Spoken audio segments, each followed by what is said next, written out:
1609 में गैलीलियो ने आसमान के राज ढूंढ निकालने के लिए पहली दूरबीन बनाई। गैलीलियो ने जो देखा उसने तलाश करने के एक इनकलाब को जन्म दिया जो हर एक इंसान के लिए बहुत अहमियत रखता था। जब से गैलीलियो ने चांद की सतह पर पहाड़ों और गढ़ों को हमारी मिल्की वे गैलेक्सी की बाहों में झूमते और बेपनाह सितारों से छलनी एक ना ख़त्म होने वाली कायनात को देखा तो मालूम हुआ आउटर स्पेस में अभी भी बेहद राज छुपे हैं जिनसे पर्दा उठाने का सिर्फ एक ही रास्ता है और वो है उनकी तरफ सफ़र करना। 400 साल बाद हमारा जुनून जो कि स्पेस है उस पर काबू पाने की ठान ली गई। बहुत सारी मॉडर्न टेक्नोलॉजीज़ जो कि हमारी रिसर्च को आसान और तेज़ करती हैं उनकी मदद से अब यूनिवर्स छोटी लगती है और उसकी हदूद पहले से कहीं ज़्यादा करीब है। 25 दिसंबर 2021 को नासा ने लॉन्च किया इंसानियत की तारीख का सबसे ताकतवर दूरबीन जिस पर 30 साल से ज़्यादा के वक्त में $10 बिलियन खर्च होने के बाद जेम्स वेब स्पेस टेलीस्कोप ने ज़मीन से अपना पहला सफ़र शुरू किया।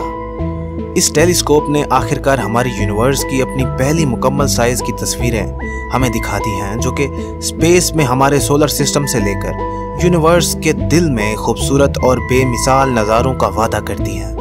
मुख्तसर तौर पर James Webb space telescope JWST को खला के सबसे दूर और पुराने इलाकों को समझने के लिए 13.5 बिलियन साल से ज़्यादा पास्ट में देखने के लिए डिज़ाइन किया गया। जब हमारी यूनिवर्स बन रही थी तो उसके शुरू के दिनों में जो गैलेक्सीज बनना शुरू हुई और बिग बैंग के फौरन बाद पैदा होने वाली रोशनी को पास्ट में जाकर ये टेलीस्कोप देखने की सलाहियत रखता है। ये कोई नामुमकिन बात नहीं कि साइंसदान अक्सर टेलीस्कोप को टाइम मशीन के तौर पर पेश करते हैं। इनमें यह देखने की ताकत है कि हमारी कायनात एक ज़माने में क्या थी और शायद ये हमें इंसानियत का सबसे परेशान कुन सवाल का जवाब भी दे कि हम यहाँ इस दुनिया में कैसे आए हैं। ये टेलीस्कोप हमारे इस सवाल के जवाब को तलाश करने का सबसे बेहतरीन जरिया है। इसे पूरी तरह समझने के लिए हमें 1990 के वक्त में वापस जाना पड़ेगा। हबल टेलीस्कोप ने जेम्स वेब की तरह एक मिशन का आगाज किया। उसका मकसद जेम्स वेब की तरह तलाश ही था। यूनिवर्स जिसके बारे में पहले कोई कुछ नहीं जानता था और इन सितारों के बीच में हम कहाँ रहते हैं, इसे समझने की तलाश हमें अपने वजूद को समझने के करीब ले आती है। पिछले 30 सालों से हबल हमारे पास मुख्तलिफ कहकशाएं यानी गैलेक्सीज की तस्वीरें भेजता रहा। सितारों के झुरमुट और नेबुला जिनके बारे में इंसान जानता ही नहीं था, उसे समझने के लिए हबल टेलीस्कोप ने अपनी तस्वीरों से हमारी मदद की। ये तस्वीरें हमें समझाती हैं कि किस तरह हमारी कायनात के इब्तदाई दिनों में बिग बैंग होने के लाखों साल बाद गैस और मिट्टी के ठंडे बादलों ने सितारों के साथ मिलकर कैसे अपने आप को घूमने वाली गैलेक्सीज में तैयार किया। अफसोस की बात है कि हबल बस इतना ही देख सकता था। ये जानने के लिए कि ये पहली गैलेक्सीज कैसे बनी, हमें बड़े टेलीस्कोप की ज़रूरत थी। एक ऐसा टेलीस्कोप जो ना सिर्फ ज़्यादा ताकतवर हो बल्कि ये इंफ्रारेड टेक्नोलॉजी में भी काम कर सकता हो। हबल को खला में भेजे जाने के चंद साल बाद ही साइंसदानों ने अपनी अगली दूरबीन पर काम करना शुरू कर दिया। आज जेम्स वेब हबल से 10 गुना ज़्यादा ताकतवर है और इसमें इंफ्रारेड रोशनी के मुशाहिदा करने की खासियत भी मौजूद है जिससे तलाश के कई नए दरवाजे खुलते हैं। अगर आप साइंस का इतना इल्म नहीं रखते तो आगे वीडियो आपके लिए थोड़ी बोरिंग होने वाली है, लेकिन ये जेम्स वेब को समझने के लिए सबसे ज़्यादा अहम है। इसीलिए हम कोशिश करेंगे कि इसे इतना ज़्यादा आसान करके समझाएं जितना हो सकता है। जब हम कहते हैं कि जेम्स वेब टेलीस्कोप माजी यानी पास्ट की तस्वीरें भेज रहा है तो उसका मतलब ये होता है कि हम किसी चीज़ को उसी सूरत ही देख सकते हैं जब रोशनी उस चीज़ से टकराकर हमारी आंखों की तरफ वापस पहुंचती है। ज़मीन पर किसी भी जगह से अगर हम खला की तरफ देखें तो हमें अपने सोलर सिस्टम के प्लैनेट्स भी नज़र आते हैं। इन प्लैनेट्स की रोशनी हम तक पहुंचने में कुछ वक्त लगाती है।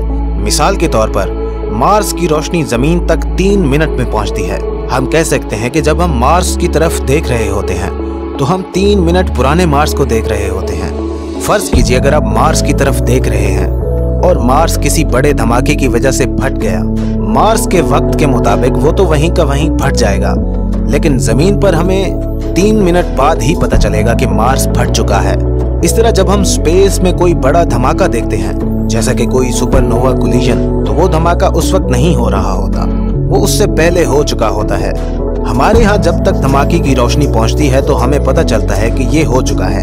लिहाजा जब हम ये कहते हैं कि जेम्स वेब टेलीस्कोप माजी की तस्वीरें दिखा रही है, तो ये इस वजह से मुमकिन है कि जेम्स वेब टेलीस्कोप जमीन से 10 लाख किलोमीटर के फासले पर है और वहाँ से भी ये खला के फैलाव को चीर कर गहराइयों में देखने की सलाहियत रखता है। करोड़ों अरबों साल पहले बनने वाले सितारे और गैलेक्सीज की रोशनी आज भी इंफ्रारेड की शक्ल में मौजूद है। इसीलिए जेम्स वेब आज इस रोशनी को तस्वीर में बदलकर हमें यूनिवर्स के शुरू के दिनों की सैर करा सकता है। लेकिन ये सब एक टेलीस्कोप कैसे करेगा, आइए जानते हैं। इंसानी आंख रोशनी के स्पेक्ट्रम की एक महदूद हिस्से को ही देख सकती है, यानी सिर्फ एक मखसूस वेवलेंथ या शुआ की रोशनी को ही देख सकती है।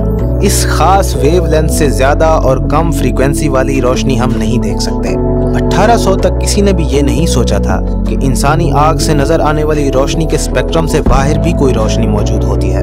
आपने 7 रंगों पर मुश्तमिल रोशनी का स्पेक्ट्रम तो देखा ही होगा। इस स्पेक्ट्रम में बाईं तरफ आखिर में लाल रंग होता है। इस लाल रंग के करीब भी रोशनी की शुआएं होती हैं जो हमें नजर नहीं आती। लाल रंग के करीब होने की वजह से इन्हें इंफ्रारेड शुआएं कहते हैं। इंफ्रारेड शुआओं की वेवलेंथ इतनी कम होती है कि इंसानी आंख उसे देख नहीं सकती। साइंसदानों ने यह खोज निकाला है कि कई परिंदे और कीड़े मकोड़े इंफ्रारेड रोशनी को अपनी आंखों से देख सकते हैं और इस तरह उन्हें अंधेरे में भी सब कुछ नजर आता है। आपके घर में मौजूद टेलीविजन के रिमोट कंट्रोल में भी यही इंफ्रारेड इस्तेमाल होती है। इसी तरह इंफ्रारेड मुख्तलिफ सेंसर्स, अलार्म्स और पुलिस इन्हें मुख्तलिफ डिटेक्टर्स में भी इस्तेमाल करती है। तो बस ये नई टेलीस्कोप असल में इन्हीं इंफ्रारेड शुआओं की मदद से यूनिवर्स को देखती है। हबल टेलीस्कोप सिर्फ नजर आने वाले स्पेक्ट्रम यानी विजिबल स्पेक्ट्रम पर ही रोशनी को देखने की काबिलियत रखता था। वो इंफ्रारेड रोशनी को नहीं डिटेक्ट कर सकता था। इंसानों की तारीख में पहली बार ऐसा हुआ कि हम अपनी यूनिवर्स को इतनी गहराई से देखने के काबिल हुए हैं। 22 जुलाई को नासा की जानिब से जारी की गई पहली तस्वीर में इस बात का सबूत है कि हम एक नई जगह में दाखिल हो चुके हैं। आइए इस करीब तरीन तस्वीर के साथ वक्त पर वापसी का सफर शुरू करते हैं। इसे साउदर्न रिंग नेब्यूला कहा जाता है। यह हमारी अपनी मिल्की वे गैलेक्सी में 2000 लाइट ईयर्स दूर एक प्लैनेटरी नेब्यूला है।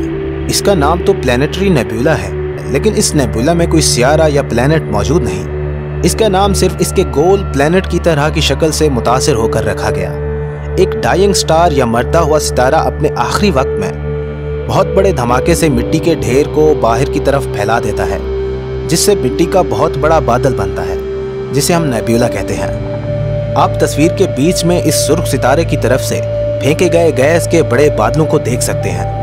वेब के ताकतवर शीशों और उसकी गैस और मिट्टी की मोटाई के पीछे झांकने की सलाहियत से हम इस काबिल हो जाएंगे कि सितारों की मौत को देखें जो हमने पहले कभी नहीं देखा। इस तस्वीर में जो आप देख रहे हैं वो असल में 1000 से ज्यादा तस्वीरों को मिलाकर बनाई गई है।